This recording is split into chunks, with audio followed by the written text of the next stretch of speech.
कुछ एग्जाम्पल से हम लोग ये देखेंगे कि केपी हो या पराशरी हो,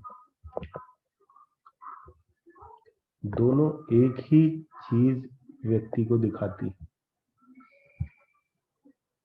ठीक है, आप केपी से कोई इवेंट देखते हैं तो भी और पराशरी से कोई इवेंट देखते हैं तो भी, दोनों ही तरीके से आपको एक ही इवेंट जो है वो निकल के आता है या उसको देख सकते हैं। हम यहाँ एक मैरिज का एग्जाम्पल ले रहे हैं। ठीक है, कल मैंने आपको मैरिज टाइमिंग या जो टाइमिंग ऑफ इवेंट है उसको लेकर कुछ रूल्स जो है आप लोगों को लिखवाए थे, तो उसी के ही तरीके से यहाँ पर हम लोग देखने वाले हैं। अच्छा, केपी के बारे में इतना तो सब लोग जानते हैं, इतनी तो सब लोगों ने पढ़ाई की है केपी को लेकर कि अगर हम कहें या पूछें, किसी से भी क्वेश्चन किया जाए कि केपी के अंदर रिजल्ट कौन देता है, किसी भी प्लैनेट का रिजल्ट किससे आता है, सब लोगों को क्लियर है ये चीज? नक्षत्र लॉर्ड से आता है, राइट? नक्षत्र लॉर्ड से आता है। तो बेसिकली अगर किसी व्यक्ति का विवाह होना है, किसी भी व्यक्ति का विवाह होना है, तो विवाह के लिए केपी के अंदर हमें कौन से नंबर की रिक्वायरमेंट रहती है, बताइए? विवाह के अंदर हमें केपी के अंदर जो रिक्वायरमेंट रहती है दैट इज 2, 7 एंड 11। तो आप लोग मेरे को बताइए कि अगर कोई प्लैनेट है,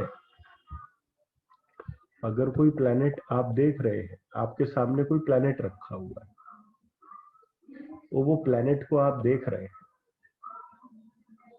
उसका नक्षत्र आपको 7वां घर दे रहा है या 11वां घर दे रहा है या 2-7 दे रहा है या 2-7-11 दे रहा है या 7-11 दे रहा है। तो अगर आपको कोई भी प्लैनेट अपने नक्षत्र में इन हाउसेस को दे रहा है, तो क्या आप कहेंगे कि ये प्लैनेट की अंतरदशा में या दशा में मैरिज हो सकती है? यस या नो? आप कहेंगे कि मैरिज हो जाएगी? यस बोलेंगे ना? अगर इसी अंतरदशा को, कल मैंने आप लोगों को प्रिंसिपल दिया था अंतरदशा को मार्क करने का, राइट? अंतरदशा को मार्क करने का प्रिंसिपल आप लोगों को बताया था, आप में से कुछ लोगों को याद भी होगा कि अगर हम नवांश कुंडली पे जाएं तो नवांश के अंदर जो अंतरदशा है जो आपकी विवाह कराएगी, वो कैसा कनेक्शन बनाना चाहिए उसका? बताइए किस तरीके का कनेक्शन बनना चाहिए? जिस अंतरदशा में विवाह होगा उस अंतरदशा का कनेक्शन नवांश में कैसे बनेगा, मतलब किस तरीके से बनेगा? भाई जब वो विवाह का इवेंट कराएगी, कल मैंने लिखवाया था 7th हाउस से बने या 7th लॉर्ड से बने। क्लियर है ये चीज भी? भाई 7th हाउस से बनेगा या 7th लॉर्ड से बनेगा अंतरदशा का? ठीक है जी। तो आज मैं आपको बता रहा हूं एक एग्जाम्पल से कि किस तरीके से आप दोनों स्टडीज से, चाहे वो पराशरी है चाहे ये है, उससे कंफर्मेशन ले सकते हैं कि किस तरीके से कोई इवेंट जो है वो बनता है। कैसे? अब आपके पास ये चार्ट आ गया, ये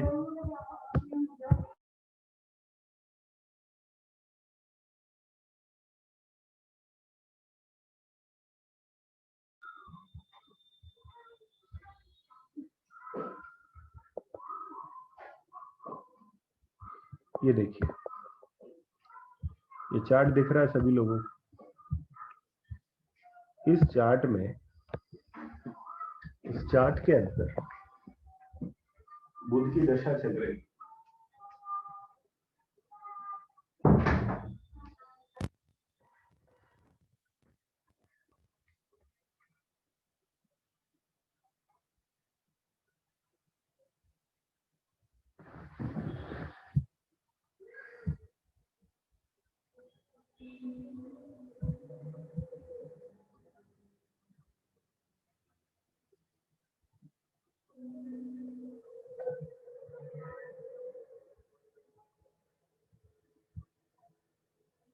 ये चार्ट में बुध की दशा चल रही है और चंद्रमा की अंतर्दशा चल रही है, ठीक है।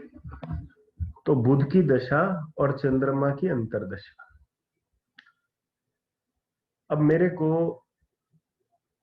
सबसे पहले आप लोग ये बताएंगे कि कल हम लोगों ने एमडी फाइंड आउट करने का एक तरीका दिया था कि महादशा ये काम करेगी या नहीं करेगी। सबसे पहले वो चीज देखी, बताइए महादशा, महादशा जो है बुध की, वो क्या मैरिज दे सकती है कि नहीं? यस और नो? एज पर पराशरी बात कर रहे हैं अभी हम पहले पराशरी एंगल से चेक करेंगे पूरे इवेंट को एंड देन हम केपी के इवेंट से चेक करेंगे।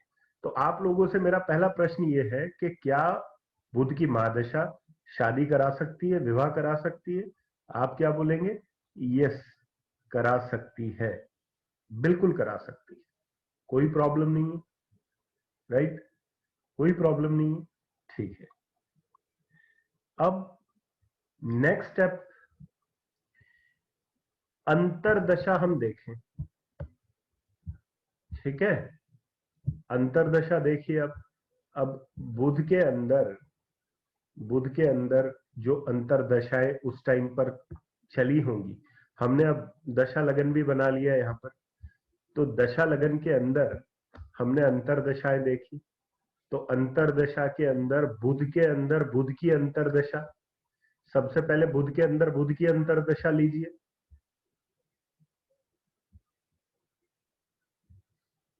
ठीक है, बुध के अंदर बुध की अंतरदशा में मैरिज नहीं हुई, नहीं हुई। बुध के अंदर केतु की अंतरदशा में मैरिज नहीं हुई, बुध के अंदर केतु की अंतरदशा में भी मैरिज नहीं। अब बुध के अंदर दो अंतरदशाएं केतु के बाद आती है। पहली आती है वीनस, पहली आती है क्या? वीनस, और दूसरी आती है सूर्य। और सॉरी, वीनस आती है, देन आती है सूर्य, और फिर आती है आपकी चंद्रमा। ये तीन कॉन्जिक्यूटिव अंतरदशाएं आपने ले ली, वीनस भी ले ली, सन भी ले ली, और मून भी ले ली। ठीक है, Venus, sun and moon, Venus, sun and moon, ये हमने ले ली।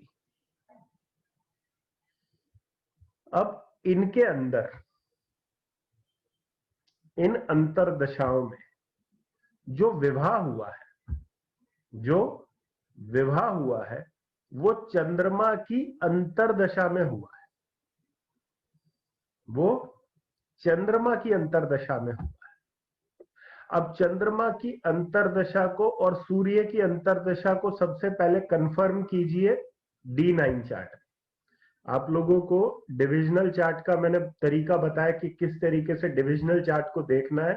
तो सबसे पहले आप सन की अंतरदशा को और मून की अंतरदशा को चेक कीजिए, और उसमें देखिए कि सन कंड्यूसिव है मैरिज के लिए कि मून कंड्यूसिव है मैरिज के लिए।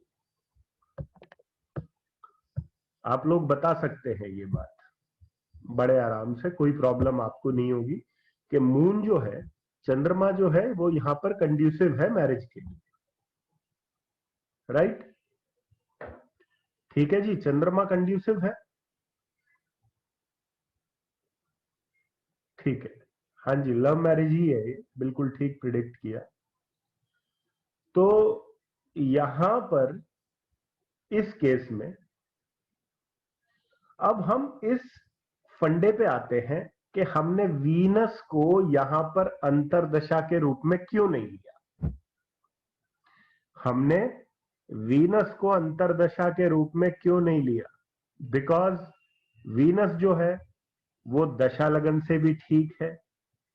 देखो, नवांश के अंदर मैंने कल भी बताया था, नवांश में जो प्लैनेट 7th हाउस को देखते हैं या 7th लॉर्ड के साथ बैठते हैं, वो अपनी दशा में विवाह दे सकते हैं, चाहे वो फ्रेंडशिप में हो या एनिमिटी में हो। अगर एनिमिटी में होंगे तो वो थोड़ी सी प्रॉब्लम क्रिएट करेंगे, they will create some sort of problem. ठीक है, तो यहां पे वीनस भी दे सकता था, लेकिन हमने वीनस को क्यों नहीं चुना?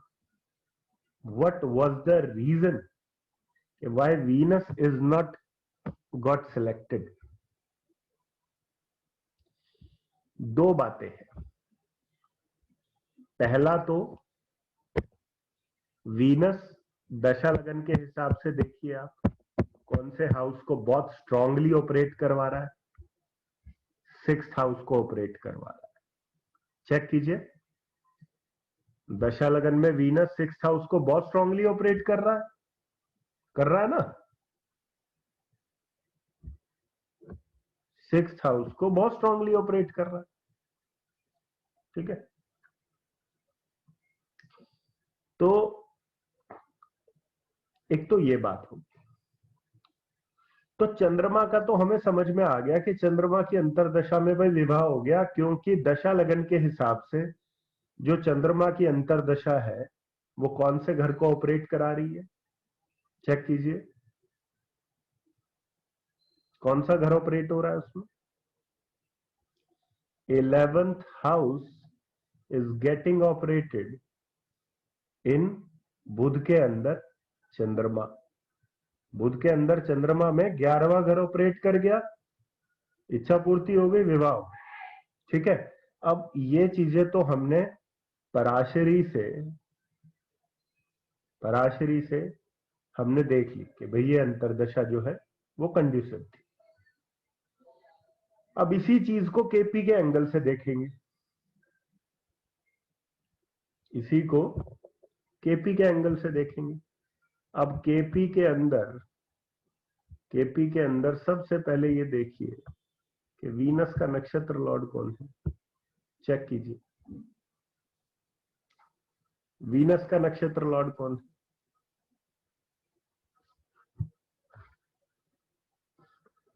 मैं दिखा देता हूं आप लोगों को।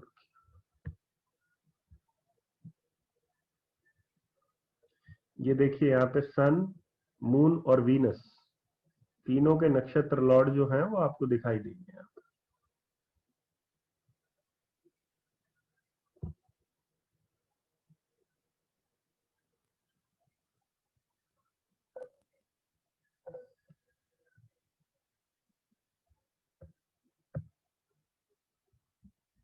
कौन है वीनस का नक्षत्र लॉर्ड? बताइए कौन है? यहाँ पे नक्षत्र लॉर्ड टेबल है भाई पूरा। वीनस का नक्षत्र लॉर्ड बोलिए सबसे पहले कौन है? मार्स है, मार्स है। ठीक है, वीनस का नक्षत्र लॉर्ड मार्स है।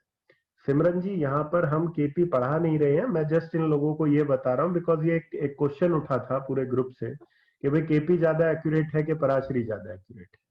तो हमारा अभी जो कुछ एग्जांपल्स हम ले रहे हैं वो इसीलिए ले रहे हैं ताकि हम ये दिखा सकें कि केपी या पराशरी अलग नहीं है, वो दोनों सेम कंक्लूजन ही निकाल के देते हैं। ठीक है, तो यहाँ पर वीनस का नक्षत्र लॉर्ड इज मार्स।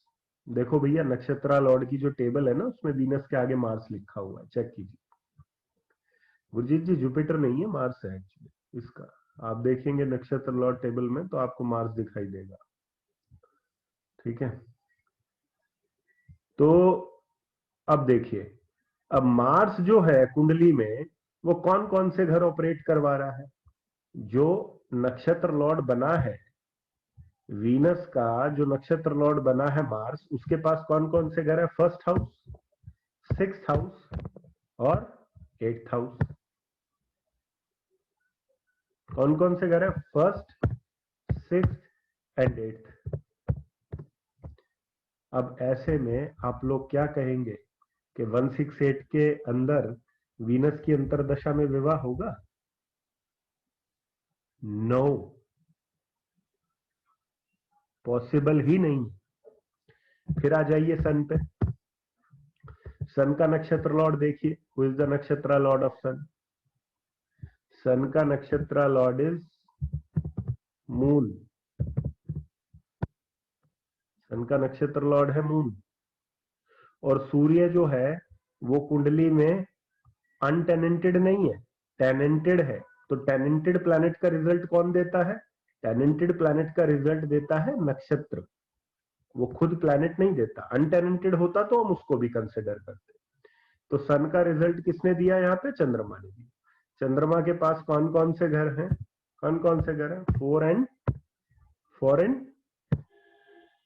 सॉरी 9। सन का जो नक्षत्र लॉर्ड है चंद्रमा, सन का नक्षत्र लॉर्ड जो चंद्रमा है उसके पास रिजल्ट कौन से हैं? 4th and 9th। ठीक है, 4th एंड 9th, क्योंकि 4th हाउस में चंद्रमा बैठ के 9th हाउस को वो रूल कर रहा है। तो सन के नक्षत्र लॉर्ड पे आगे 4 और 9। उसके बाद में हमारे पास कौन सा प्लेनेट आया? हमारे पास प्लेनेट आया मून। अब चेक कीजिए मून के पास कौन सा नक्षत्र लॉर्ड है। मून के पास जो नक्षत्र लॉर्ड है that is Jupiter, and Jupiter is having which houses? 2 और 7। 2 और 7, 5 भी है। 5 भी है जुपिटर के पास, 2, 5 और 7। 2, 5, 7।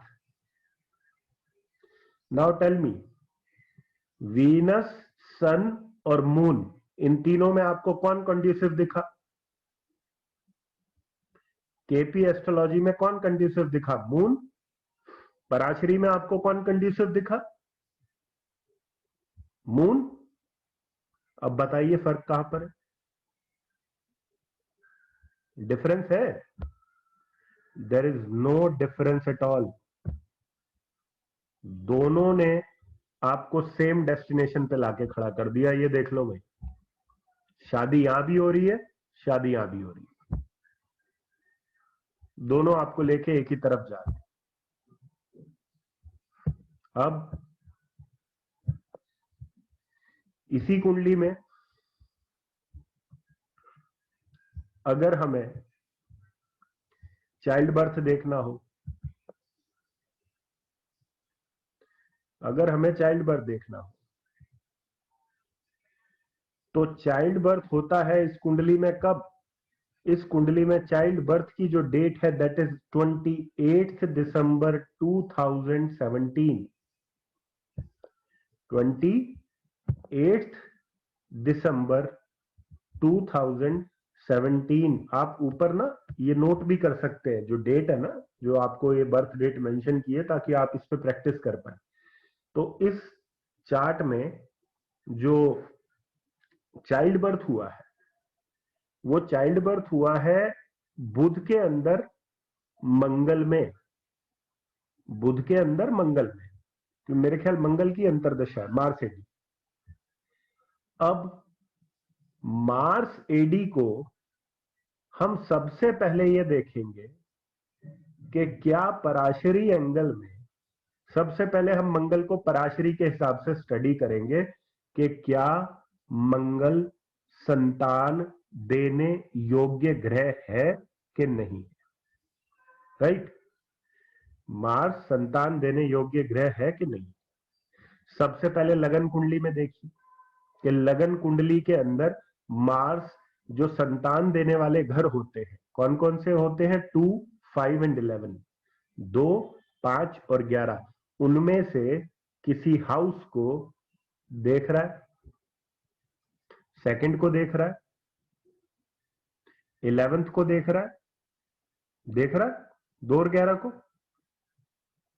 यस, 2 और 11 से रिलेशन बन रहा है मार्स का। अब इसके बाद हम क्या करेंगे? ये तो लग्न कुंडली में हो गया, फिर हम किस पे आते हैं? फिर हम आते हैं डीएल पे, दशा लग्न पे। अब आपके सामने आ गया दशा लग्न। अब दशा लग्न से भी चेक कर लीजिए, देखिए कि क्या मार्स संतान दे रहा है दशा लग्न के अकॉर्डिंग। चेक कीजिए, मार्स दे रहा है। यस, 100% दे रहा है। 2, 5 सेकेंड हाउस में बैठा है, 5th को देख रहा है, 2 और 5 के साथ कनेक्ट हो गया मार्स। मार्स की एडी में संतान होगी। चलो हम अभी तक भी भरोसा नहीं करेंगे, हम आगे चलेंगे। कौन से चार्ट पे जाए? सप्तांशा पे जाए। सप्तांशा में मंगल का कनेक्शन कहां बनना चाहिए? फिफ्थ हाउस या फिफ्थ हाउस या फिफ्थ लॉर्ड के साथ। फिफ्थ हाउस या फिफ्थ लॉर्ड के साथ। अब देखिए सप्तांशा चार्ट अगर आपके सामने आता है तो ये आ गया जी सप्तांशा चार्ट।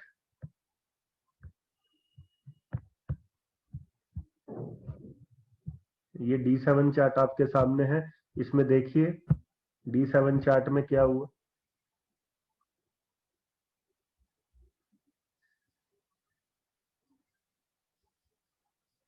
अब बताइए मार्स देगा कि नहीं देगा संतान?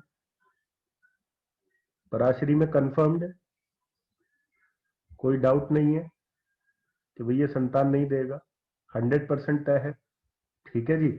चलिए यहां तक अपने को क्लियर हो गया, पराशरी में अपने को गो थ्रू मिल गया कि मार्स में संतान होगी। ठीक है जी, मार्स में संतान होगी। अब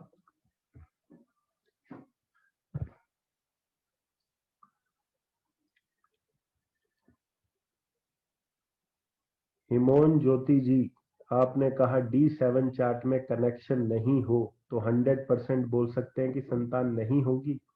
उस अंतर दशा में बोल सकते हैं।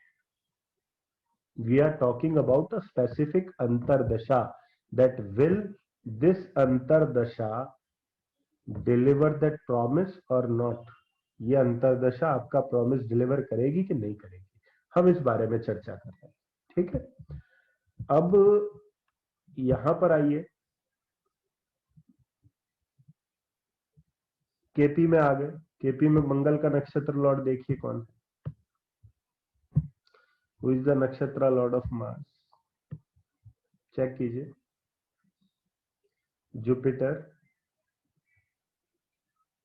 जुपिटर है। अब बताइए जुपिटर इस कुंडली में, जुपिटर इस कुंडली में चाइल्ड बर्थ से जुड़े कौन कौन से घर को लेके चल रहा है? केपी में 2 और 5, 2 और 5, 2, 5, 2 and 5।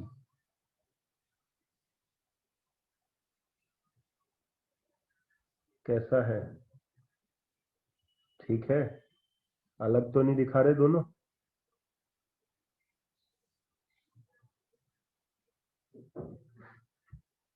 नहीं दिखा रहे ना? आप इस दुनिया में कितनी भी एस्ट्रोलॉजी पढ़ लीजिएगा, 10, 20, 30 जितनी भी फॉर्म ऑफ एस्ट्रोलॉजी है सब पढ़ लीजिए, कोई प्रॉब्लम नहीं है पढ़ने में, कोई भी प्रॉब्लम नहीं। कई लोग मेरे से ये कहते हैं हमने 3-4 एस्ट्रोलॉजिकल फॉर्म पढ़ ली है, अब हम कंफ्यूज हो गए। मैं समझ नहीं पाता हूँ वो ऐसी बात क्यों करते हैं, क्यों कंफ्यूज हो गए भाई? आपको करना क्या है, आपकी रिक्वायरमेंट क्या है? वो बोलेगा हमारी रिक्वायरमेंट इवेंट है। तो भाई देखो ना, इवेंट देख लो आराम से, कोई दिक्कत नहीं है। अगर कोई इवेंट आपका इधर नहीं दिख रहा है तो इधर भी नहीं दिखेगा। अगर कोई घटना किसी एक उससे नहीं दिख रही है तो उधर भी नहीं दिखेगी, कोई मतलब नहीं है उसका कि वो उधर दिख जाए और इधर दिख जाए। कोई भी साइंस, एस्ट्रोलॉजी की कोई भी ब्रांच एक दूसरे को काटती नहीं है, ध्यान रखिएगा ये चीज। कोई भी एस्ट्रोलॉजिकल ब्रांच एक दूसरे को कट नहीं मारती है कि अच्छा भाई ठीक है तू कह दे इवेंट हो गया, मैं इधर से डिनाई कर देती हूँ कि भाई नहीं होगा। ऐसा बिल्कुल नहीं है। 100% इवेंट हर एस्ट्रोलॉजिकल टेक्निक से एक ही निकल के आएगा। ऐसा क्यों होता है कि आपको आंसर नहीं मिलता? बिकॉज आप प्रैक्टिस नहीं करते हो या आप चार्ट नहीं देखते हो। आप ज्यादा से ज्यादा चार्ट देखोगे, 100% आपके रिजल्ट्स जो है वो मैच होना शुरू हो जाए। ठीक है, क्लियर हो गया ये फंडा, ये पॉइंट क्लियर हो गया? चलिए अब आगे चलते हैं। तो हम बात कर रहे थे डिविजनल चार्ट्स की। तो डिविजनल चार्ट्स में हर चीज दिखती है। जैसे हम मैरिज पर थे तो मैरिज की ही बात करेंगे। देखिए पराशरी क्या है? पराशरी एक ऐसी ब्रांच है जिसमें सेट ऑफ रूल्स है, सेट बना हुआ है। आपके कुछ रूल्स आपको पॉजिटिव इंडिकेशन देते हैं, कुछ रूल्स आपको नेगेटिव इंडिकेशन देते हैं। उन दोनों को पकड़कर आपने निर्णय लेना होता है कि ये घटना होगी कि नहीं होगी। जैसे अगर सपोज करिए किसी के विवाह की बात है, और मैं हमेशा एक बात बोलता हूं आप लोगों को, एक चीज हमेशा याद रखिएगा, that is common sense. Common sense आपकी हमेशा काम करनी चाहिए। क्यों काम करनी चाहिए? किसी का विवाह नहीं हुआ है या किसी का विवाह अगर नहीं दिख रहा है तो और क्या चीज है जो उसकी नहीं दिखेगी? संतान, चाइल्ड, राइट।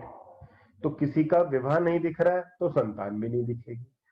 तो इस तरीके से आपके पास जब नंबर ऑफ जो पॉइंटर्स हैं वो इकट्ठे हो जाते हैं तो उसके बेसिस पे आपका जो दावा है वो मजबूत हो जाता है। किसी भी हाउस के लिए जब हमने हाउस प्रॉमिस पढ़ा था, जब हम स्टैटिक प्रॉमिस पढ़ रहे थे, ठीक है, जब हमने स्टार्ट किया था अपना पराशरी, उसमें हमने स्टैटिक प्रॉमिस पढ़ना सीखा था। तो हमने देखा था कि 4 प्लैनेट ऐसे हैं जो किसी भी हाउस को खराब करते हैं because they are natural malefics. In fact there are 5 but we consider the 5th one as a mild malefic. जो सूर्य है उसको माइल्ड कंसिडर करते हैं बट स्टिल उसको मैलेफिक की श्रेणी में रखते हैं। तो हमारे वो प्लैनेट थे Shani, Rahu, Ketu and Mars. We consider them as malefic. दूसरा क्या होता है कि जब भी आप किसी इवेंट की चर्चा करते हैं तो उस इवेंट के लिए आपको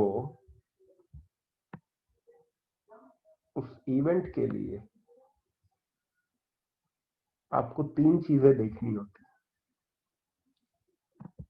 3 चीजें। पहला हाउस, दूसरा हाउस लॉर्ड, तीसरा कारक। हाउस, हाउस लॉर्ड एंड कारक। क्यों? हाउस ने आपको चीज देनी है, हाउस लॉर्ड ने मेंटेन करनी है और कारक ने क्वालिटी बताई। ठीक है जी। तो ये 3 चीजें आपके पास, हाउस, हाउस लॉर्ड एंड कारक। अब अगर किसी हाउस पर आपको इंटेंस मैलेफिक प्रभाव दिख रहा है, इंटेंस मैलेफिक मतलब बहुत ज्यादा मैलेफिक, लाइक सैटर्न और मार्स दोनों आपको दिख गए किसी एक हाउस पे,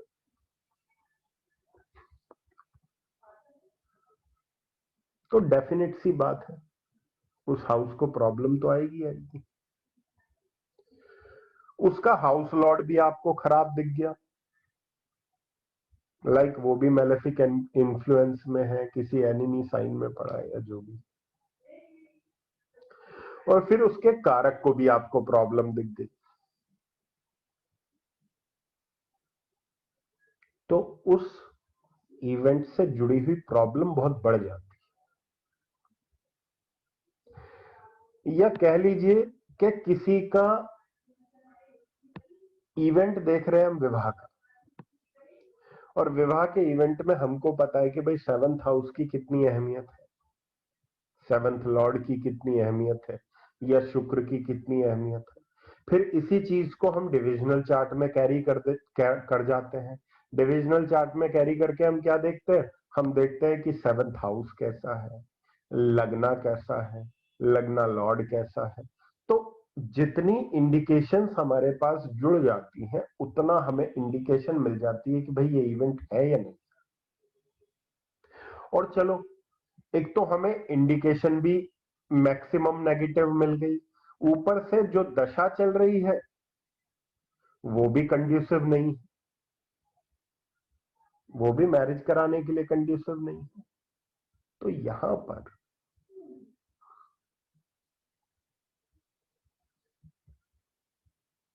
पर इवेंट होने में प्रॉब्लम होगी, या कह लीजिए यहां डिनायल हो जाएगा। कैसे? एग्जाम्पल लेते हैं यहां पर।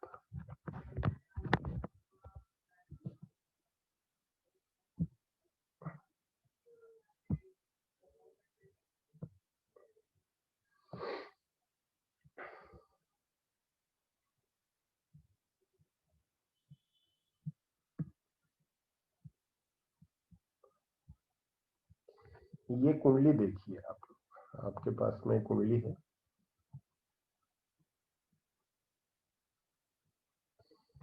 इस कुंडली के अंदर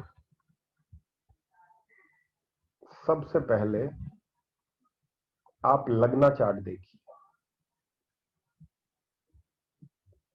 ठीक है जी, सबसे पहले आप इस कुंडली में लग्ना चार्ट देखिए और लग्ना चार्ट से ये एस्पेक्ट ढूंढने की कोशिश कीजिए कि नेगेटिव पॉइंट क्या है मैरिज को लेकर। पॉजिटिव मत काउंट कीजिएगा, नेगेटिव पॉइंट काउंट कीजिएगा कि मैरिज को लेकर आपको कौन कौन से नेगेटिव पॉइंट यहां पर दिखाई दे रहे हैं जो मैरिज को ना होने में जो है वो रोल प्ले कर रहे हैं। गुरजीत जी, यहां पर मार्स को आप नेगेटिव नहीं लेंगे लग्न कुंडली में, मार्स को नेगेटिव नहीं लेंगे बिकॉज मार्स जो है वो लग्ना लॉर्ड है। तो किसी भी हाउस का प्रॉमिस जब हम लेते हैं तो लग्ना लॉर्ड और उस हाउस का लॉर्ड उस हाउस के लिए कभी नेगेटिव नहीं होता। तो यहां पर सबसे पहला इंडिकेशन तो यह है कि राहु केतु, ठीक है जी, राहु केतु एक्सिस पे आ गया, एक इंडिकेशन तो ये आ गया। दूसरा इंडिकेशन क्या आया? 7th लॉर्ड कौन है? Who is the 7th Lord in this कुंडली? वीनस। वीनस पे देखिए क्या नेगेटिव इन्फ्लुएंस आ रहा है, चेक कीजिए। वीनस पर सैटर्न का नेगेटिव इन्फ्लुएंस, ठीक है जी, वीनस का सैटर्न पे नेगेटिव इन्फ्लुएंस है, लेकिन लगन कुंडली से बात नहीं बनी। उसका रीजन क्या है कि यहां पर नहीं, वो वीनस और सैटर्न फ्रेंड है, बिल्कुल है फ्रेंड, ठीक बोला आप लोगों ने। बट यहाँ पे एस्पेक्ट जो है एक नेचुरल मेलेफिक का पड़ रहा है कारक पर और हाउस लॉर्ड पे, ये भी आपने नहीं भूलना है। शुक्र शनि राहु केतु ये किसी के भी मित्र बन जाए, लेकिन ये जिस भी प्लेनेट के साथ होंगे वहां पे अपनी नेगेटिविटी तो डालेंगे ही डालेंगे, ये बात पक्की। अरे रश्मि जी, जुपिटर का एस्पेक्ट 7th हाउस पे या मार्स का एस्पेक्ट 7th हाउस पे, ये सब पॉजिटिव फैक्टर है। मैंने यहाँ पॉजिटिव फैक्टर ढूंढने के लिए नहीं बोला, मैंने ये नहीं कहा है कि मैरिज होने का प्रॉमिस क्या है, अभी हम ना होने का ढूंढ रहे हैं। वो मैरिज के होने को दिखा रहा है कि हाँ भाई मैरिज जो है वो हो सकती है, बिकॉज जुपिटर जैसा जो बेनिफिक है वो इन्फ्लुएंस कर रहा है 7th हाउस को, लग्ना लॉर्ड जो है वो इन्फ्लुएंस कर रहा है 7th हाउस। तो that is a criteria of happening of A event. तो यहाँ पे इवेंट होने के भी लक्षण मौजूद हैं और इवेंट ना होने के भी लक्षण मौजूद हैं। अब हमें कंफर्मेशन कहां से मिलेगी? Confirmation we will be having from Navamsha chart, D9 chart. ठीक है,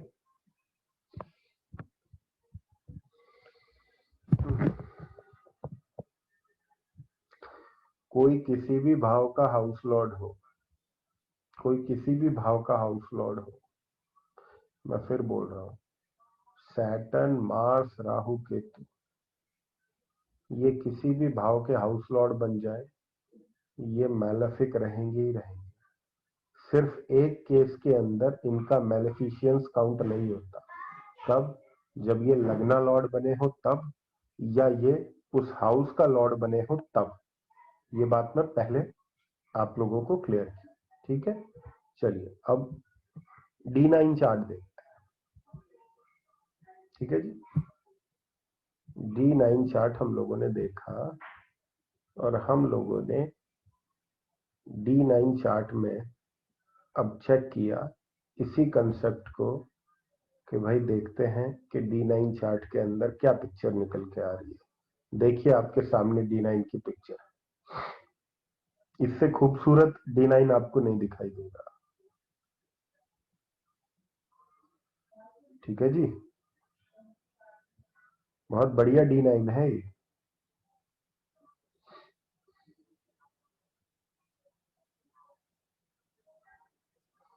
ये एक्सीलेंट D9 है। Excellent in the sense, excellent किस चीज के लिए एक्सीलेंट है? मैरिज के लिए एक्सीलेंट नहीं है, नो मैरिज के लिए एक्सीलेंट है, ठीक है। यहाँ पे जो एक्सीलेंट शब्द हमने यूज किया वो नो मैरिज के लिए किया। देखिए आप खुद हालत देख सकते हैं D9 की कैसी।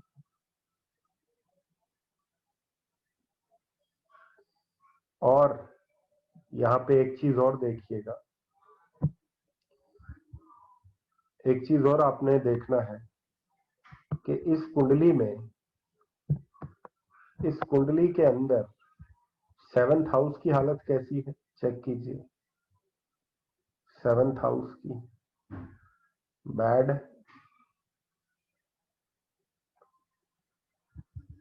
बैड। 7th लॉर्ड कहाँ गया? 7th लॉर्ड चेक कीजिए।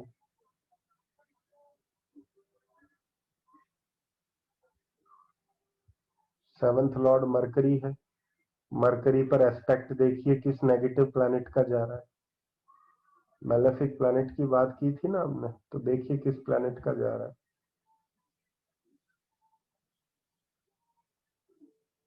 मार्स।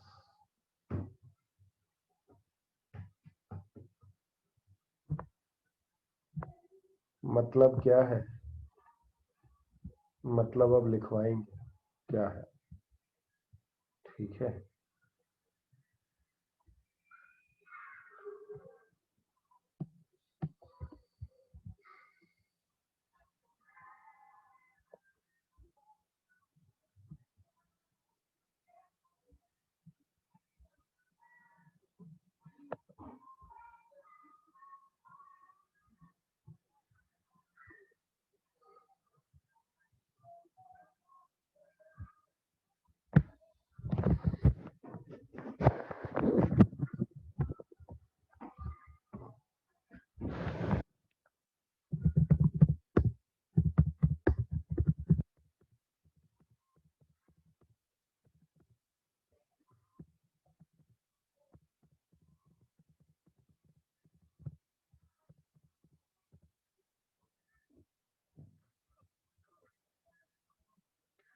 किसी भी इवेंट के होने या ना होने की कंडीशन।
ये जो मैं नोट पे आपको जो ये पॉइंट लिखवा रहा हूँ, ये सारा सार है ज्योतिष का, पराशरी का सार है, ये समझ लीजिएगा इसको इसलिए मैंने हाईलाइट भी कर, इसका मैं एग्जांपल भी लिखता हूँ यहाँ पर।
ये जो नोट में आपने लिखा है,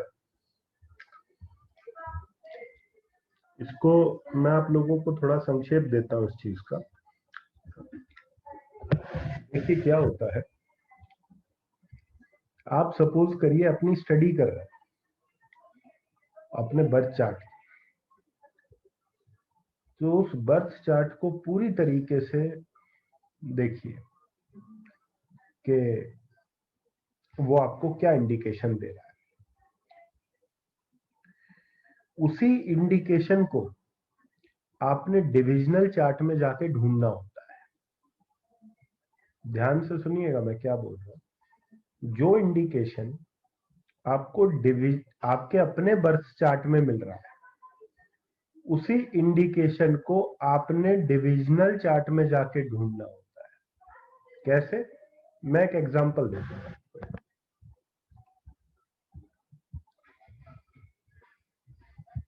डिस्प्यूट का बताइए कौन सा घर होता है? डिस्प्यूट का, एनिमिटी का। मतलब अगर आपको लगता है कि किसी चीज में कोई डिस्प्यूट है या एनिमिटी है, शत्रुता है किसी चीज को लेकर, तो वो कौन से भाव के कारण होगी? चौथे भाव के कारण होगी, राइट। अब देखिए मैं आपको दिखाता हूं कि किस तरीके से डिविजनल चार्ट किसी भी चीज को फर्दर कंफर्म करता है।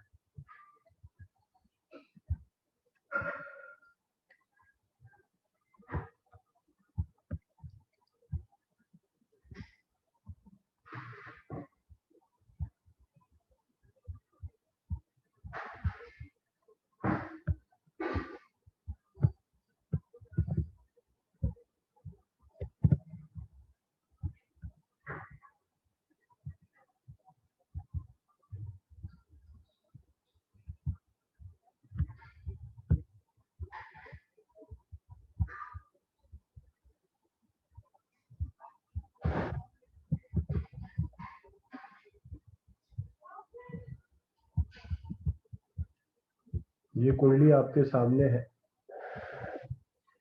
इस कुंडली के ऊपर लग्ना चार्ट है, नीचे चतुर्थांशा चार्ट है। ठीक है, ऊपर लग्ना चार्ट है, नीचे चतुर्थांशा चार्ट। तो अब लग्ना और चतुर्थांशा, इन दोनों में एक चीज देखिए आप, इन दोनों के अंदर आपको फोर्थ हाउस के अंदर क्या चीज कॉमन दिखाई दे रही है? चेक कीजिए, थोड़ा देखने की कोशिश कीजिए। ऊपर वाले चार्ट में भी और नीचे वाले चार्ट में भी आपको कॉमन क्या दिख रहा है, मतलब जो आपको एक जैसा इंडिकेशन दे रहा है। देखिए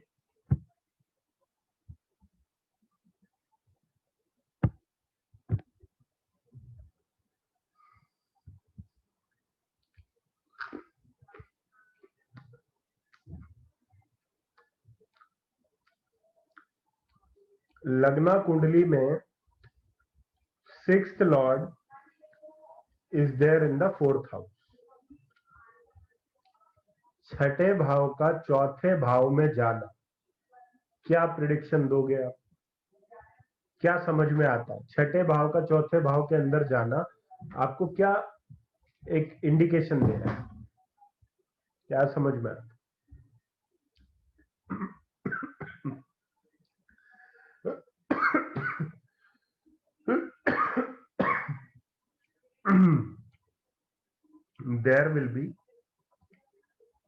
there will be dispute in the property matters. There will be dispute in the property matters.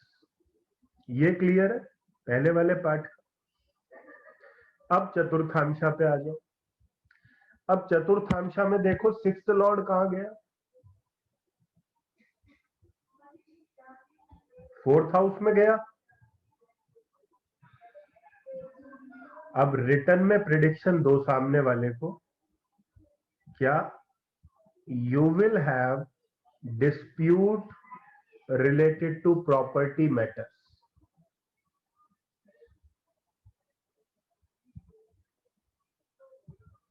You will have disputes related to property.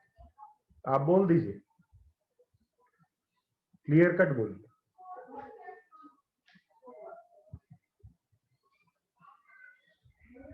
ये प्रॉमिस हो गया कि इस आदमी के प्रॉपर्टी मैटर्स में डिस्प्यूट रहेगा।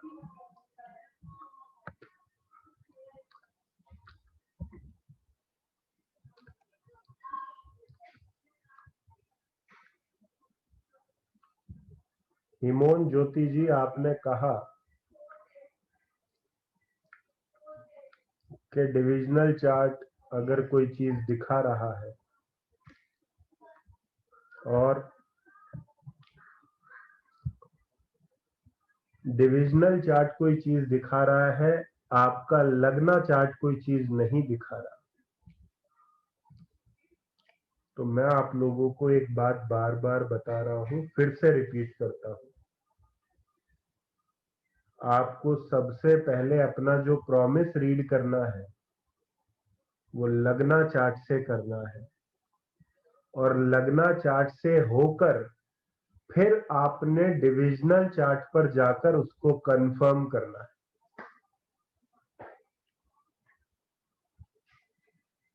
लगना chart is to analyse a promise, divisional chart is there for the confirmation of a promise।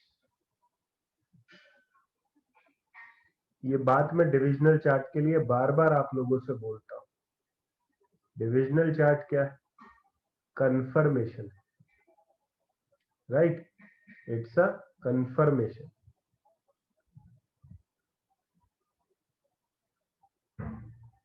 अब जैसा कि यहां पे मैंने क्वेश्चन लिखा देखा कि कब प्रॉब्लम होगी, ठीक है? प्रॉपर्टी मैटर्स में प्रॉब्लम कब आएगी?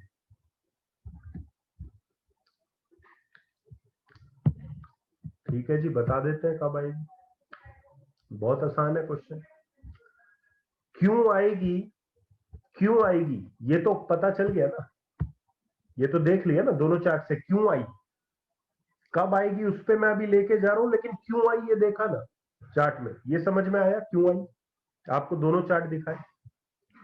सिक्स्थ लॉर्ड कौन से घर में गया? फोर्थ हाउस में गया।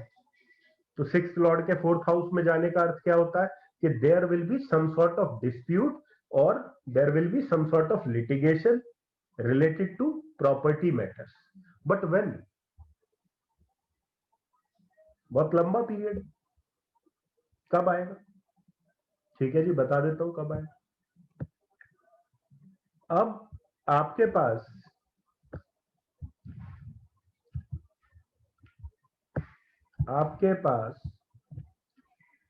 बर्थ चार्ट है। बर्थ चार्ट जो चीजें दिखाता है वो तो दिखाता है, लेकिन आपको सबसे इंपॉर्टेंट जो इवेंट या किसी दशा में कोई चीज देखनी होती है तो वो आपको मिलती है किससे? दशा लग्न से। दशा लग्न से। तो अब देखिए कैसे किसी इवेंट को देखा जाता है।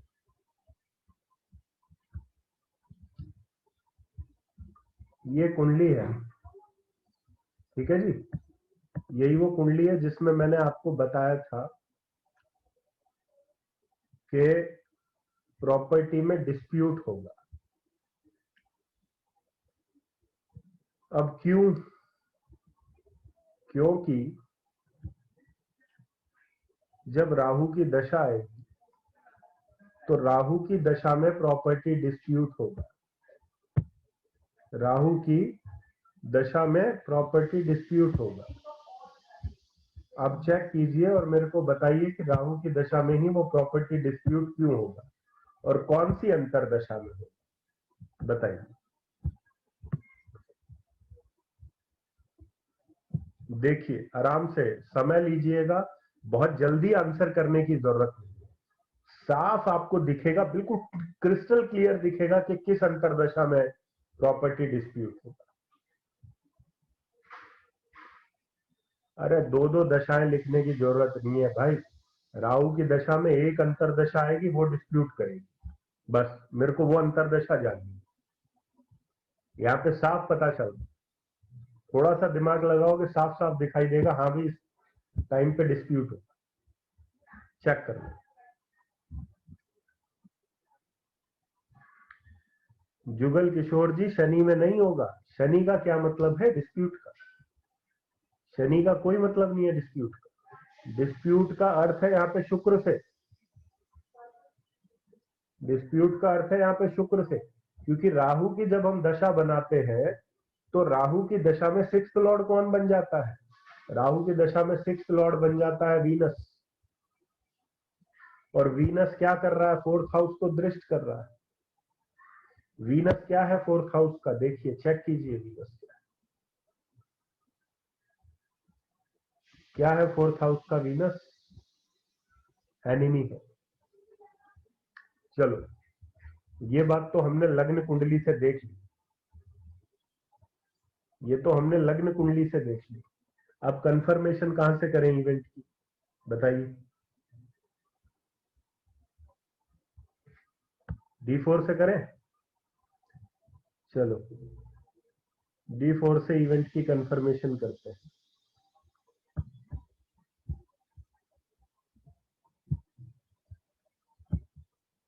बताइए, होगा? राहु में वीनस के अंदर डिस्प्यूट आएगा कि नहीं आएगा?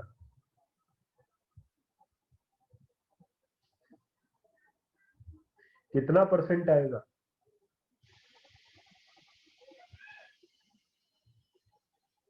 101%।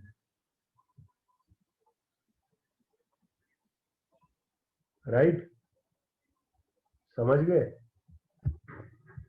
चलो, अब अपनी कुंडलियां लगा लगा के देखना कि हमारे डिस्प्यूट कब होंगे। ठीक है, आपको अपने डिस्प्यूट्स भी पता चल जाएंगे प्रॉपर।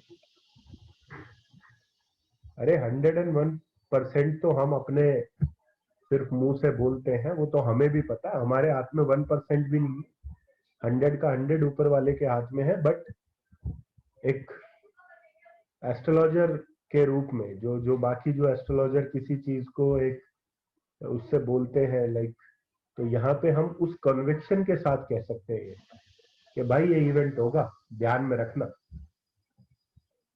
ठीक है, तो चलो, अपनी अपनी कुंडली में देखना, और जब पता लगे इस टाइम पे डिस्प्यूट है तो घर छोड़ के कहीं इधर उधर चले जाए। ठीक है, या मौन व्रत रख लेना किसी चीज के लिए, वो भी सबसे बेस्ट चीज है। ठीक है, तो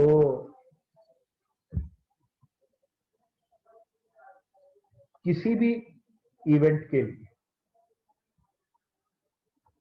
किसी भी इवेंट के लिए आपको अंतरदशा कंफर्म कर,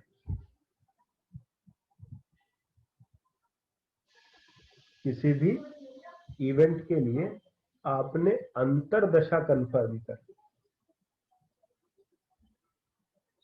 वो अंतरदशा यदि लग्न कुंडली, दशा लग्न कुंडली और आपके डिविजनल चार्ट, इन तीनों में यदि काम कर रही है, तो वो इवेंट जो है, फिर मैं वही बात कहूंगा, 100% कराएगी।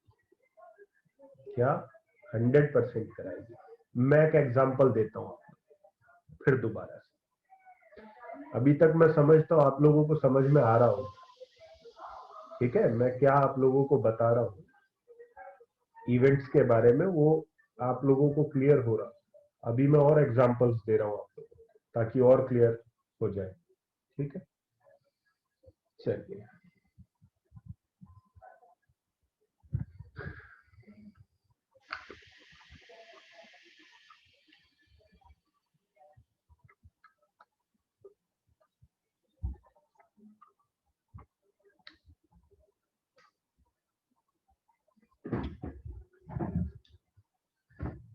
सिक्स्थ लॉर्ड 9th में आ गया,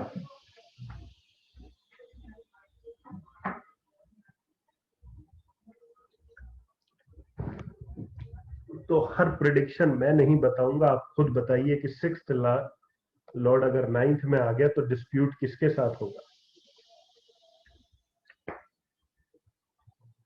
भाई जिस मर्जी से लड़ना, मेरे से मत लड़ना, ठीक है, मुझे बख्श देना।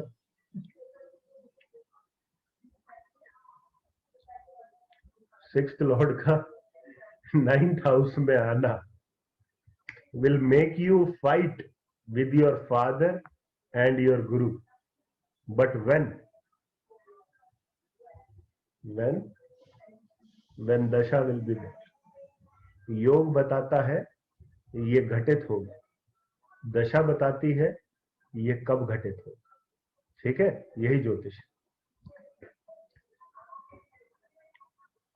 अरे भैया, जितना फादर से लड़ोगे, जितना गुरु से लड़ोगे, उतना भाग्य चौपट होता चला जाएगा, इसका अर्थ ये है। सीधा सीधा सरल शब्दों में समझ लो, सिक्स लॉर्ड का नाइन्थ हाउस में जाना इज लाइक अपने फादर से लड़ना या अपने गुरु से किसी प्रकार से लड़ना, आपके भाग्य को चोट कर देगा। सिंपल सा फंडा है। चलो एग्जाम्पल लेते हैं, बड़ा अच्छा एग्जाम्पल है।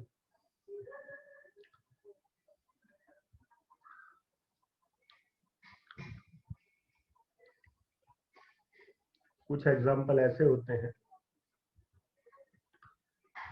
जिनको आप अपने जीवन में देखते हैं कि कई दफा कुछ लोग जो हैं वो बेचारे वो करोड़पति से रोड़पति हो जाते हैं रात रात भर में, ठीक है। तो क्यों होता है ऐसा, रीजन क्या है इसका?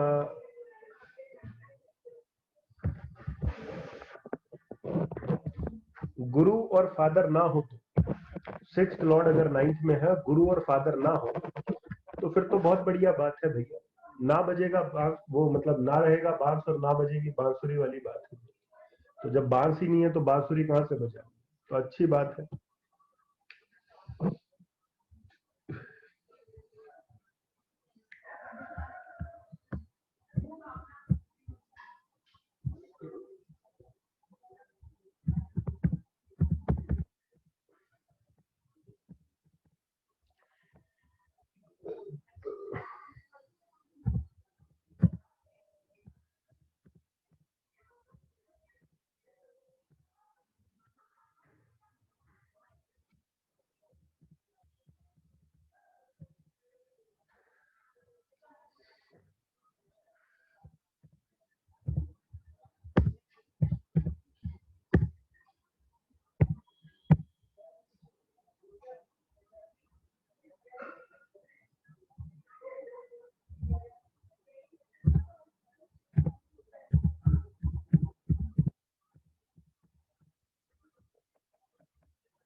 चलिए देखिए,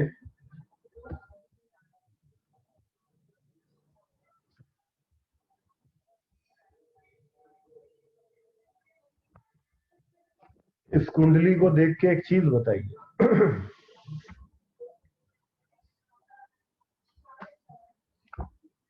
कि अगर इस व्यक्ति की शनि की दशा चल रही है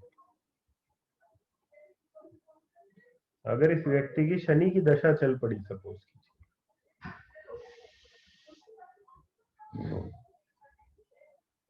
और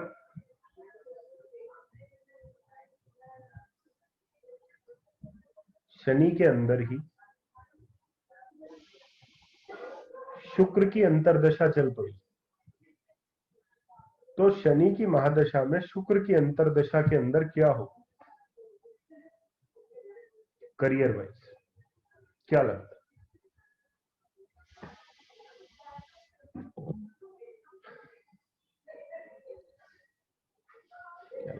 बैड है, बैड है।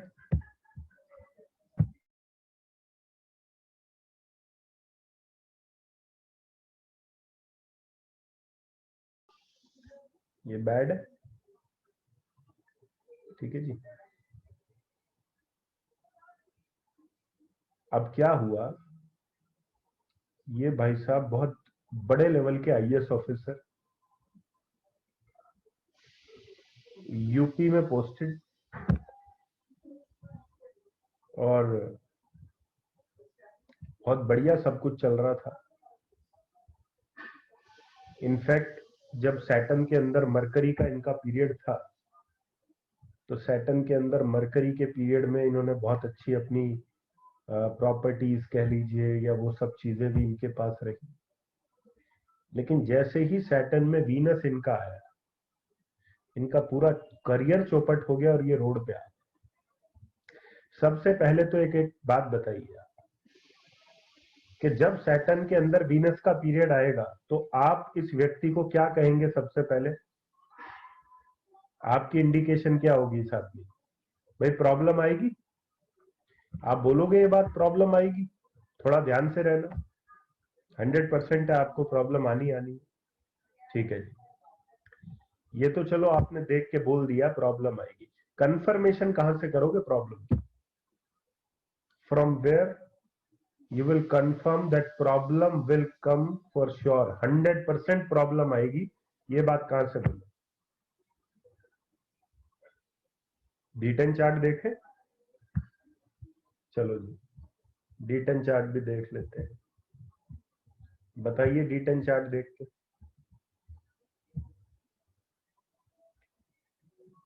चलो आप क्या बोलेंगे, कितना परसेंट है प्रॉब्लम आई?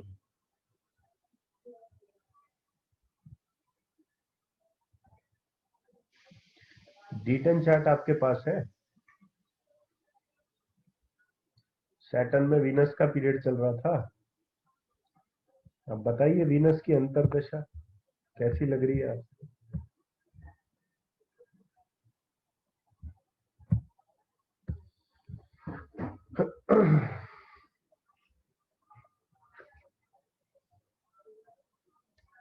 अरे भैया अंतरदशा देखो, सिर्फ अंतरदशा, कि जो अंतरदशा आपके बर्थ चार्ट में खराब कर रही है वो अंतरदशा यहाँ पे क्या कर रही है? यहाँ पे कौन से हाउस को स्ट्रॉन्ग कर रही है? वो 8th हाउस को स्ट्रॉन्ग कर रही है। रोड पे आ गया बंदा।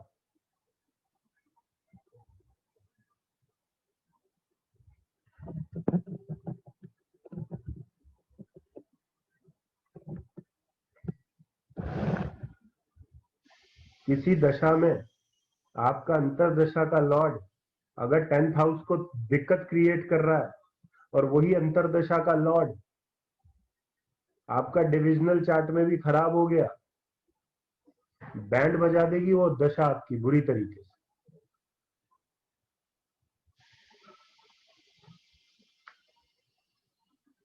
गुरजीत जी अनअर्न्ड मनी तो बहुत कमा लिया उसने, लेकिन मेरे को एक बात बताओ ना, आप सिंपल, आप अनअर्न्ड मनी पे सीधे डिविजनल चार्ट पे पहले क्यों जा रहे हो? पहले मेरे को ये बताओ ना बर्थ चार्ट देख के कि बर्थ चार्ट में वीनस क्या कर रहा है 10th हाउस के लिए। हम यहाँ पे अनअर्न्ड मनी की बात नहीं कर रहे, हम यहाँ पे बात कर रहे हैं कि 10th हाउस के साथ क्या हो रहा है, प्रोफेशन के साथ क्या होगा इसके। तो 10th हाउस के लिए बैड हो गई। अब यही जब 10th हाउस के लिए बैड हो गई तो दशांशा के अंदर क्या हुआ? दशांशा के अंदर भी क्लियर हो गया कि क्या है। बैड हो गया। क्यों? 8th लॉर्ड है वीनस यहां पे। तो अब देखिए होता क्या है,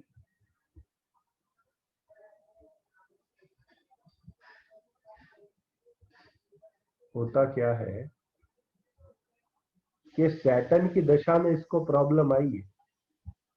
किसकी दशा में? सैटर्न की दशा में इसको प्रॉब्लम आई। लेकिन सैटर्न से पहले किसकी दशा रही होगी बताइए? सैटर्न से पहले किसकी दशा रही होगी? जुपिटर की। अब जुपिटर को हमने लगन बना दी।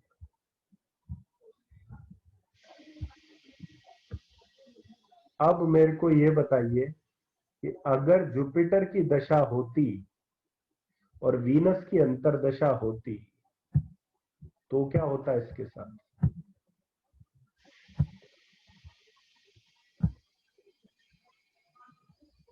नौकरी लटक जाती बेचारे की।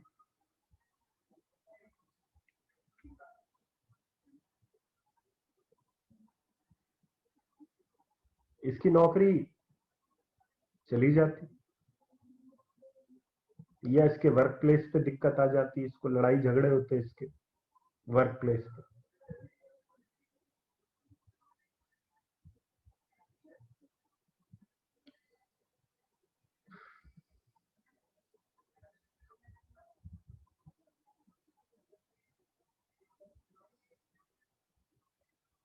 लेकिन देखिए कमाल की बात कि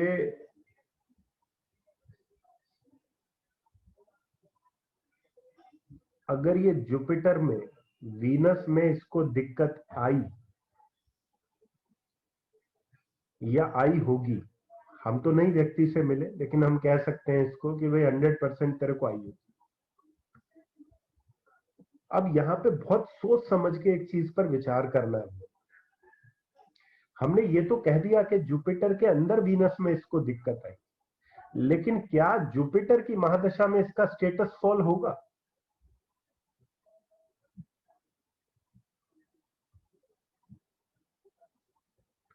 जो स्टेटस इसका सैटर्न में चौपट हो गया, जो स्टेटस इसका शनि की दशा में चौपट हो गया, वो स्टेटस आपको यहां पे चौपट होता दिख रहा है क्या?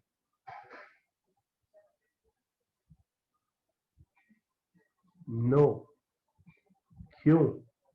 Because tenth Lord, tenth Lord is there in the lagna in its own sign, in its own sign। अगर आपको आपको ये जानना है या सामने वाले को बताना है कि भाई तेरी कब बैंड बजेगी करियर में, आपको कुछ नहीं करना, आपको डीएल बनाना है। और डीएल बना के आपने 10th हाउस, 2nd हाउस या 6th हाउस, 6th हाउस को क्यों चेक करना है? क्योंकि पेमेंटें वहां से आती हैं, नौकरी वहां से। 2nd हाउस को क्यों चेक करना है? फाइनेंसेस वहां से मूव हो रहे हैं। और 10th हाउस किस लिए चेक करना है? बिकॉज 10th हाउस आपके करियर को जो है वो चला रहा है। अब इन तीनों हाउसेस पर अगर कहीं भी किसी भी डीएल से मार पड़ रही, किसी भी अंतरदशा, और वही अंतरदशा आपकी डिविजनल चार्ट के अंदर भी मार कर रही है, 6th लॉर्ड बन के, 8th लॉर्ड बन के, 12th लॉर्ड बन के, या 10th हाउस में, 2nd हाउस में खराब साइन के अंदर बैठी है, गलत साइन में बैठी है, आप यकीन मानिए उस टाइम पर यदि आप प्रिडिक्ट करके सामने वाले को दे देंगे कि भाई इस अंतरदशा में गया, तो मतलब गया, तकलीफ आएगी ही आएगी, आप अवॉइड नहीं कर सकते,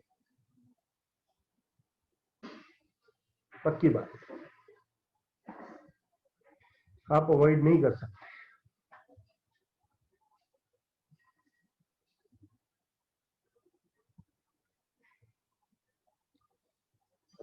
अंतरदशा, दशा लगन से कोई भी अंतरदशा है, सपोज करिए आपकी दशा लगन से आपकी कोई भी अंतरदशा है और वो सपोज किसी हाउस को खराब कर रही है, ठीक है जी, कोई भी अंतरदशा किसी भी हाउस को सपोज कीजिए खराब कर रही है, और खराब करते समय यदि वही अंतरदशा आपके वर्ग कुंडली के अंदर भी खराब है, वर्ग कुंडली के अंदर भी खराब है, तो 100% अपनी अंतरदशा में वो प्रॉब्लम क्रिएट करेगी। मैं एक एग्जांपल फिर दे देता हूं आपको कि मैं क्या कहना चाह रहा हूं।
ये आपके सामने चार्ट आ गया,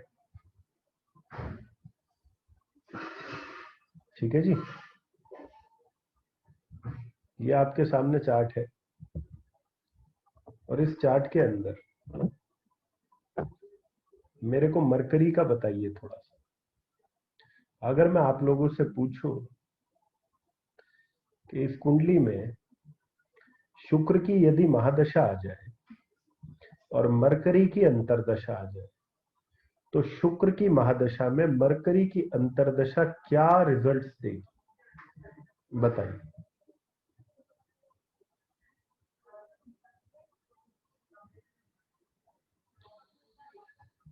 टेल मी।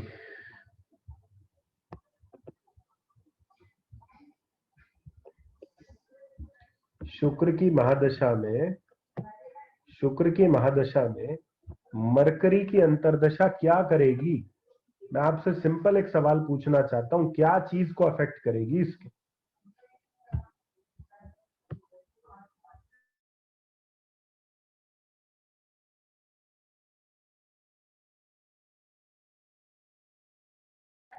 मेरे को एक बात का हाँ या ना में जवाब दीजिएगा कि शुक्र के अंदर जब बुध की अंतरदशा होगी तो इसको फाइनेंशियल प्रॉब्लम आएगी कि नहीं आएगी? आएगी, यस।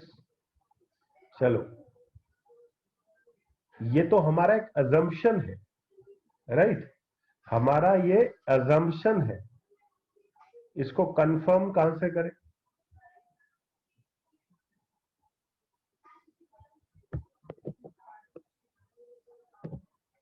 अरे दशा लगना तो बना ही हुआ है भाई, दशा लगना तो शुक्र की दशा है तो वो दशा लगना है ही,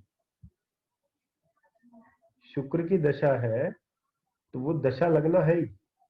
अब ऐसे में आप फिर दोबारा से किस पे जाएं? आप जाएंगे किस पे? कौन सा चार्ट होता है प्रोफेशन का? D10 chart.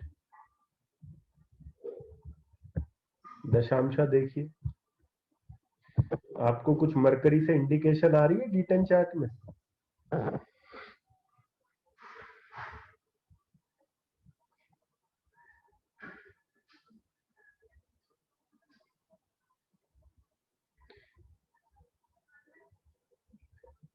Mercury is 8th Lord of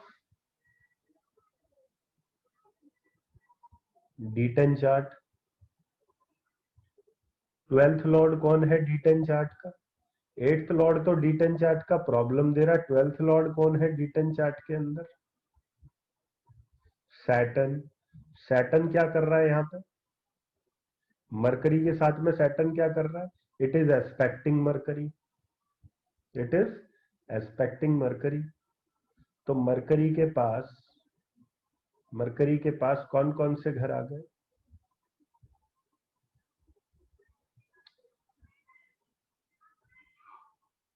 8th and 12th।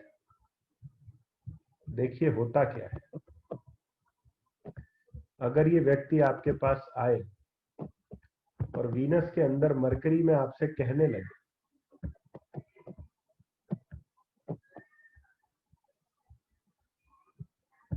Venus में मरकरी में आपसे कहने लगे कि भाई मेरे फाइनेंसेस मरकरी के अंदर कैसे होंगे, आप तुरंत ये कहोगे कि भाई वीनस के अंदर मरकरी में तेरे फाइनेंसेस अच्छे नहीं रहेंगे, थोड़ा संभल के रहना। क्यों? क्योंकि आपने देखा कि वीनस से मरकरी की पोजीशन सेकंड हाउस में है, तो वो दूसरे घर की बात कर रहा है, लेकिन दूसरे घर में मंगल की राशि है, और मंगल की राशि में कौन बैठा है? बुध बैठा है। तो आपने कहा कि भाई बिल्कुल आपको प्रॉब्लम आएगी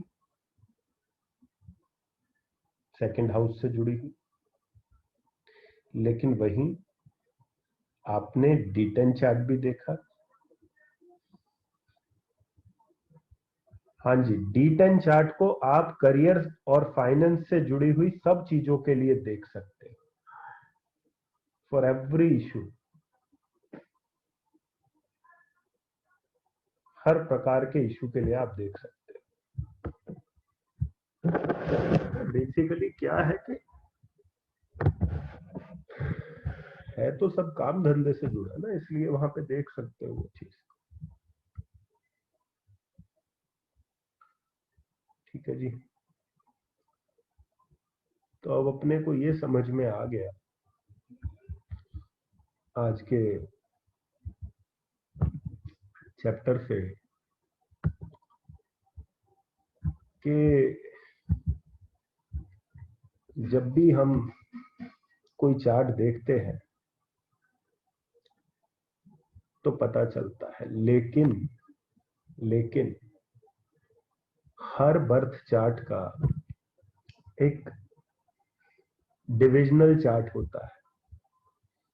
जब हम यहाँ पे मरकरी को ले रहे थे तो सिर्फ एक व्यक्ति ने एक चार्ट पॉइंट आउट किया था। किसने बोला था? आप में से बोला था होरा चार्ट देखेंगे, जब मैं मरकरी की बात कर रहा था कि लाइक वीनस के अंदर मरकरी में फाइनेंस की प्रॉब्लम आई, राइट? तो जो आपको मैंने चार्ट्स लिखवाए थे उसमें आप कौन से चार्ट को जो है वो फाइनेंस के लिए लेते हैं? फाइनेंस के लिए लेते हैं हम होरा चार्ट, जिसको हम D2 चार्ट बोलते हैं।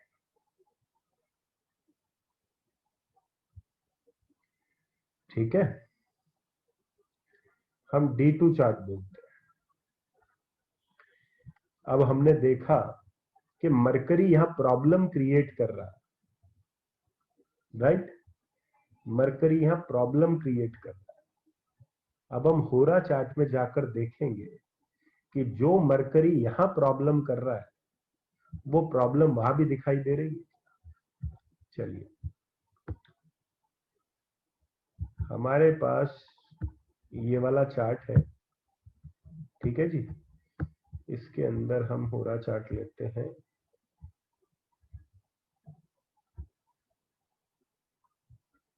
ठीक है जी। अब बताइए, कुछ कंफर्मेशन आ रही है मरकरी की? जो वहां आ रही थी वो यहाँ पे आ रही है कुछ?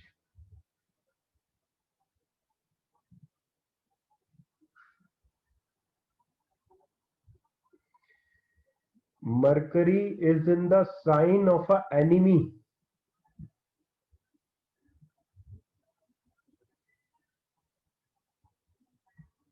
Mercury is in the sign of a enemy.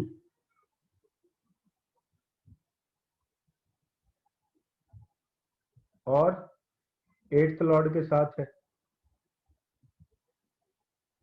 लग्न लॉर्ड के साथ है।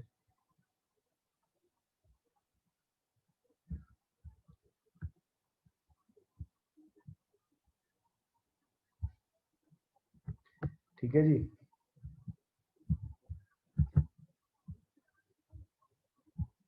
एक बात और, कई दफा आपको हो सकता है कि ये लगे कि ये प्लैनेट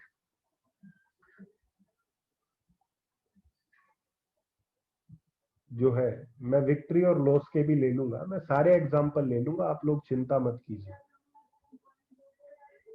मैं विक्ट्री लॉस सभी तरह के एग्जांपल लूंगा, चिंता मत कीजिए। मैं आपको जो बता रहा हूं वो सुनिए कि अभी फाइनेंस की जब बात हो रही थी तो फाइनेंस के लिए होरा चार्ट इस्तेमाल में आता है। अब यहां पे मैंने D2 अय्यर होरा चार्ट लिया था, आपने देखा होगा उस पर लिखा था अय्यर होरा चार्ट। इसको हम वाराणसी होरा भी बोलते हैं, क्योंकि क्या है कि डिफरेंट डिफरेंट तरीके से जो है वो आपके डिविजनल चार्ट बनते हैं। बट मैं आपको बोलूंगा कि in case of D2 chart, जब आप होरा चार्ट लेते हैं तब आप ये जो अय्यर होरा चार्ट है इसको लीजिए, क्योंकि जो पराशरी D2 चार्ट है उसके अंदर दो राशियों के अंदर आपके सारे प्लैनेट्स जो है वो स्कैटर्ड हो जाते हैं, कर्क में और चंद्रमा में, क्योंकि सन और मून होरा की बात वहां पे होती है। लेकिन ये जो चार्ट है ये पर्टिकुलरली एक तरह का चार्ट बनता है और ये आपको सारी इंफॉर्मेशन देता है आपकी वेल्थ के बारे में, कि आपकी वेल्थ की फाउंडेशन कैसी है, आपका मेन कैसा है। ठीक है, इसलिए किसी भी व्यक्ति के होरा चार्ट में यदि होरा का लग्न मजबूत है, सेकंड हाउस मजबूत है, तो that person will be a wealthy person, wealth रहेगी उसके पास, कोई दिक्कत नहीं रहेगी। ठीक है, तो उसको वेल्थ मिलेगी मिलेगी जिस व्यक्ति के लग्न कुंडली में लग्न मजबूत है, सेकंड हाउस मजबूत है, उसके पास वेल्थ रहेगी। ठीक है जी, ये D2 चार्ट के लिए देखना है। दूसरा क्या होता है कि डिविजनल चार्ट से आप इंटरलिंकिंग डेस्टिनी भी चूज कर सकते हैं। इंटरलिंकिंग डेस्टिनी का अर्थ ये होता है अपने चार्ट से आप कितने भी लोगों के बारे में देख सकते हो, जैसे अपने पेरेंट्स के बारे में देखना है, छोटे भाई बहन के बारे में देखना है। कैसे? जैसे सपोज कीजिए कि कोई चाइल्ड बर्थ देख रहे हैं, सपोज करिए आपको किसी ने पूछा चाइल्ड बर्थ के क्वेश्चन के बारे में,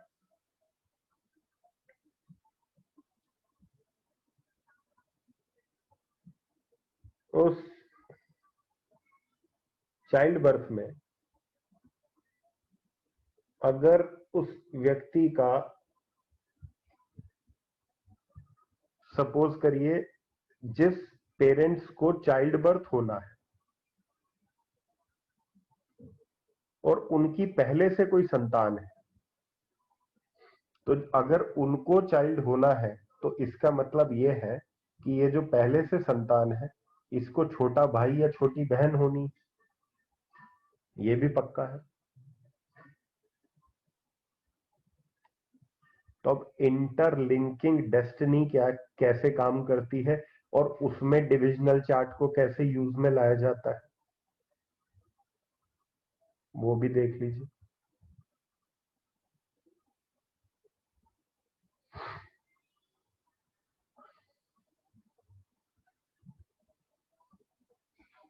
ठीक है,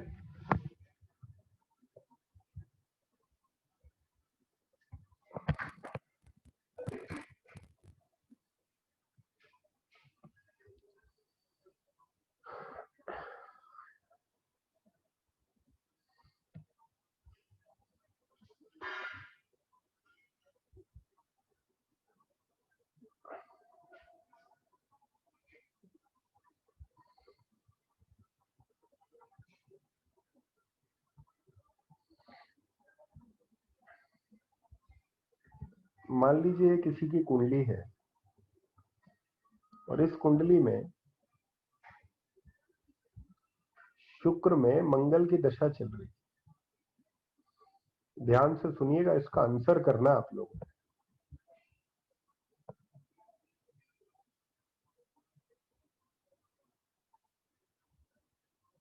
इस कुंडली में शुक्र में मंगल की दशा चल रही है।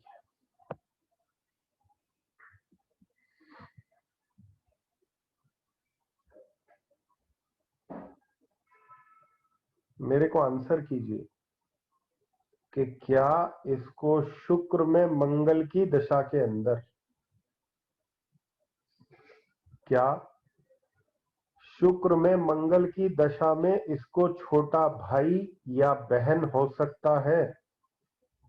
पॉसिबिलिटी है छोटे भाई या छोटे बहन के बर्थ की? चेक कीजिए, बताइए मेरे को, यस और नो।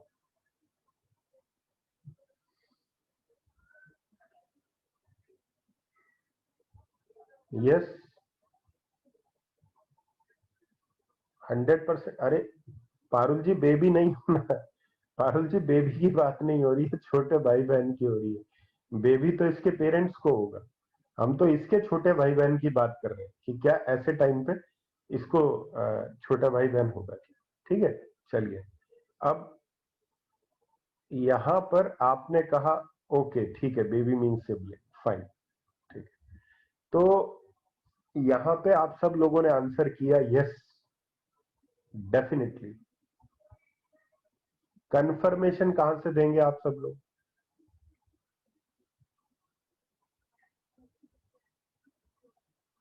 कंफर्मेशन बताइए कहां से देंगे आप सब? ठीक है जी, ये लो D3 चार्ट भी लगा दिया। अब बताइए, D3 चार्ट आपके सामने है। अब बताइए पॉसिबिलिटी।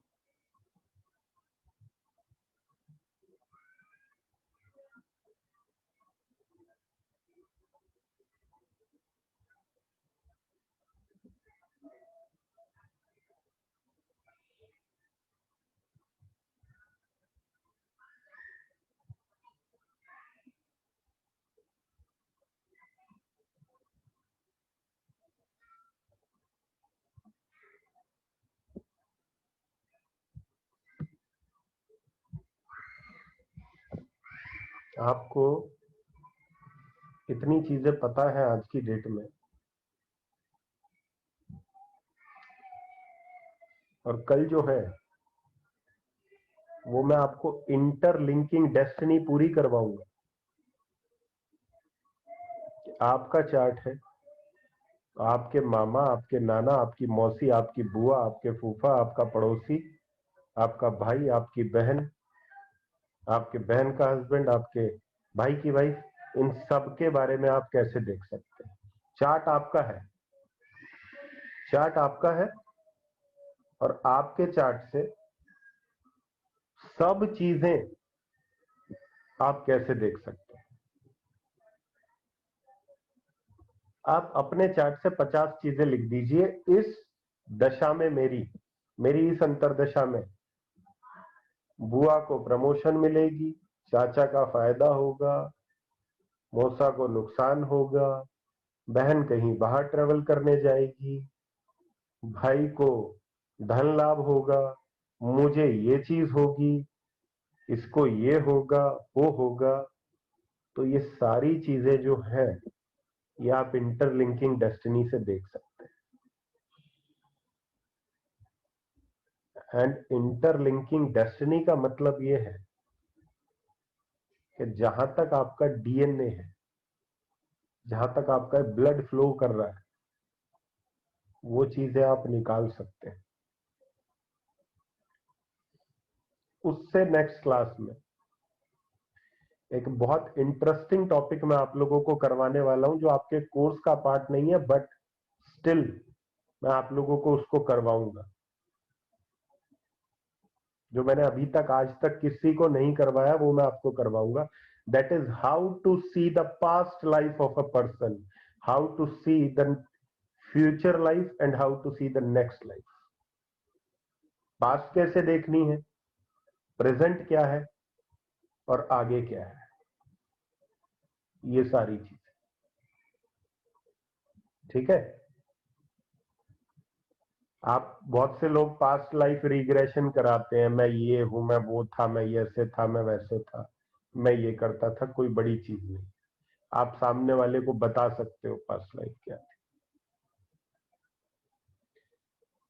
प्लस मैं आप लोगों को ये चीज भी बताऊंगा कि आपके जन्म से पहले आपके फैमिली में या आपके आसपास के लोगों में कौन से इवेंट घटित हो रहे थे, वो आप कैसे बताओ।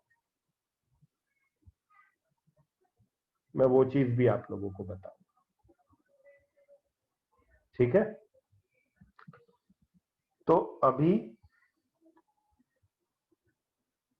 आप लोग, अरे भैया पास्ट लाइफ डेट भी वेट भी सब कवर हो जाएंगे, पूरी पास्ट लाइफ ही बताऊंगा। आपको क्यों चिंता कर रहे हो। ठीक है।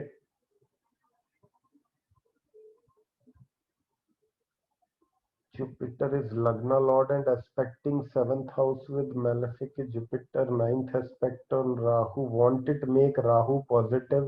रश्मि जी स्टैटिक प्रॉमिस को डायनामिक के साथ क्यों कंबाइन कर रहे हो। I told you during the Dasha period that if you have 5th or 9th aspect of Jupiter on Rahu and Ketu, your Rahu or Ketu Dasha will be good. तो it was a principle based on Dasha. लेकिन अगर कोई house है वो राहु केतु के malefic उसमें आ गया influence में, उसका हाउस लॉर्ड भी मेलेफिक इन्फ्लुएंस में आ गया, तो परेशानी तो आएगी आएगी ना भाई। समझिए बात को। ठीक है। हेल्थ स्पेसिफिक भी बात कर सकते हैं। मैं सारी चीजें, मैं सारे एग्जांपल्स आपको कराऊंगा। मैं सभी एग्जांपल्स आपको ले भी रहा हूं। मैं साइमल्टेनियसली बीच बीच में पिक कर रहा हूं आपको चीजें। मैं आपको करियर का भी बता रहा हूं, मैं फाइनेंस का भी बता रहा हूं, मैं मैरिज का भी बता रहा हूं। अभी डाइवोर्स वगैरह भी लेंगे, प्रॉपर्टी के भी लेंगे। सब चीजों को कवर कर लिया जाएगा, चिंता मत कीजिए। बस ये याद रखिएगा कि किस कंसर्न को लेकर कौन सा डिविजनल चार्ट देखा जाता है। Just do remember this thing कि कौन से इवेंट के लिए कौन सा चार्ट देखना है, उसको ध्यान रखिएगा। बाकी आपको इवेंट सारे मिल जाएंगे। बाकी आगे आपकी अपनी समझ है, अपनी प्रैक्टिस है। मैं जितना हो सकेगा आप लोगों को डिलीवर करूंगा, चिंता मत कीजिए। लेकिन आपने जरूर उसको आगे प्रैक्टिस करना है। ठीक है। अरे भैया टाइम ऑफ डेथ क्यों फाइंड आउट कर रहे हो। टाइम ऑफ डेथ नहीं बताना होता किसी को। ठीक है। टाइम ऑफ डेथ नहीं बताना होता। मैं पॉइंटर्स बता दूंगा कि डेथ कब होगी, लेकिन बताऊंगा नहीं ऐसे से डेथ। ये हमारे भी कुछ नियम है जो हमें बोला है कि ना तो डेथ का बताना है, ना किसी को सेक्स ऑफ द चाइल्ड बताना है कि क्या होगा क्या नहीं होगा। कुछ नियम है ज्योतिष के जो अपने नियम के साथ अपना सही रहता है। ठीक है। चलो। तो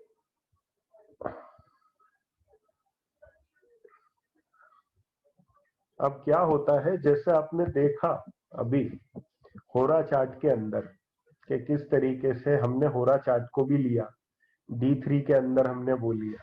ऐसे ही फॉर एग्जाम्पल किसी का सपोज करिए प्रॉपर्टी लेने का मन है। जैसे आपने देखा ही आजकल लोग प्रॉपर्टी वगैरह बहुत जो है प्रॉपर्टी में इन्वेस्ट करते हैं, ये सब चीजें मतलब चलती रहती हैं। तो प्रॉपर्टी के केस में भी आप लोगों को पता है कि अगर किसी का 4th हाउस दशा लगन से किसी का 4th हाउस ऑपरेट कर रहा है, चाहे पोजीशन से ऑपरेट कर रहा हो, चाहे एस्पेक्ट से ऑपरेट कर रहा हो, चाहे कंजंक्शन से ऑपरेट कर रहा हो, और ठीक उसी समय पर उसी पर्टिकुलर मोमेंट पे यदि आपका D4 चार्ट में भी फोर्थ हाउस या फोर्थ लॉर्ड से जुड़ा हुआ कोई प्लैनेट ऑपरेट कर गया तो डेफिनेटली प्रॉपर्टी से जुड़ा हुआ इवेंट होगा। देखो होता क्या